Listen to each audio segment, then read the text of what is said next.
Hi there. So it's the next of our Lent reflections today. And today's is Jesus changing water into wine. This is taken from Book of John, and it's chapter 2, so it's actually quite early on in the story. It's actually the first of the recorded miracles that Jesus did. So let's see what happens. So this is John chapter 2, it's verses 1 to 11. On the third day, a wedding took place at Cana in Galilee. Jesus' mother was there, and Jesus and his disciples had also been invited to the wedding. When the wine was gone, Jesus' mother said to him, "They have no more wine." "Woman, why do you involve me?" Jesus replied. "My hour has not yet come." His mother said to the servants, "Do whatever he tells you." Nearby stood 6 stone water jars, the kind used by the Jews for ceremonial washing, each holding from 80 to 120 litres. Jesus said to the servants, "Fill the jars with water." So they filled them to the brim. Then he told them, "Now draw some out and take it to the master of the banquet." They did so, and the master of the banquet tasted the water that had been turned into wine. He did not realize where it had come from, though the servants who had drawn the water knew. Then he called the bridegroom aside and said, "Everyone brings out the choice wine first, and then the cheaper wine after the guests have had too much to drink. But you have saved the best till now." What Jesus did here in Cana of Galilee was the first of the signs through which he revealed his glory, and his disciples put their faith in him. So that's the story. Turning water into wine, it's one of those phrases that's quite a common phrase. It's used in kind of, in common English, a bit like kind of walking on water, which was another of Jesus' miracles. But there's so much more to the story than just the mechanics of turning water into wine, the mechanics of the miracle.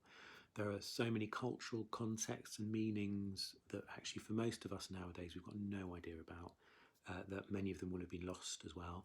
And there are so many different ways we can read the story and so many rich symbols that are present in this story. The miracle is basically far more than just a nifty trick. So at the time, a wedding would have been a really major affair, significant affair. The whole community would have been invited. It would be a show of status, an expression of generosity, and a time of feasting and copious drinking. There would be a lot at stake. The wine running out would have been really embarrassing and humiliating for the hosts. There wasn't the option to pop down to the local off license for a few extra crates. And as we've seen in some of our previous reflections, Jesus so often moves powerfully when people are in crisis or in a place of vulnerability. He often steps into these moments and transforms those moments and transforms people. Mary, so Jesus' mother, gives this command to the servants. She says, "Do whatever he tells you." And that's kind of the point where the story shifts. This is where Jesus is sort of moved into action, and perhaps moved earlier than he was planning to. He says, "My time has not yet come," but he does it anyway. But notice how quietly and humbly he moves. He's not embarrassing the hosts. He's not sort of saying, "Oh, you run out of wine, look what I'm going to do." He doesn't perform to the crowd. He just quietly gives an instruction to the servants, and moments later the situation is transformed. And Mary's statement, "Do whatever he tells you," this is a declaration of her trust in her son. It's a statement of faith that Jesus can take whatever's available at that moment and turn it to good in some way, against all the odds and against anything that's imaginable. And I think that's the challenge for today's reflection. It's a challenge to us all. Are we able to do whatever Jesus tells us to do? Do we choose to do that if we hear something from him? Do we trust that he can take particularly our brokenness, our incompleteness, our emptiness, and transform it into something that's far more wonderful than we could ever imagine?